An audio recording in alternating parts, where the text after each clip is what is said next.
மேடியில் doctor ஐயா wish happy birthday please forgive me, நான் எதனா தப்பு பண்ணியிருந்தேன் நான் மன்னிச்சிருங்க, அது சிரிச்சுக்கிறேன் மன்னிச்சிருங்க. அடுத்து இந்த ஆள் என்ன சொல்கிறாங்க அப்பனை பார்த்து, உனக்கு ஹார்ட் ஆப்ரேஷன் ஆகி 10 வருஷம் ஆச்சு, உனக்கு ஹார்ட் ஆப்ரேஷன் ஆகி 10 வருஷம் ஆச்சு, உனக்கு வந்து பிபி இருக்குது, சுகர் இருக்குது, அதுக்கு கோவப்படாத, உனக்கு உடம்பு கட்டிவிடும் கோவப்பட்டா.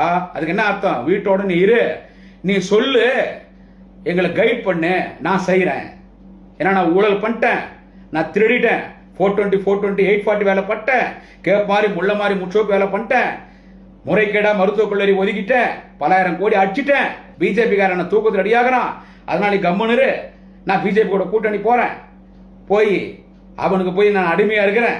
ஏற்கனவே பாண்டட் லேபரா எடப்பாடி பழனிசாமி இருக்காரு, அதை விட பாண்டட் லேபரா நான் இருக்கிறேன், அதனால என் விஷயத்துல தலையிடனா அவரு சொல்லிட்டார். முடியாது, வாய்ப்பில்லை ராஜா, வாய்ப்பில்லை ராஜா, அவர் தீர்த்து சொல்லிட்டார்.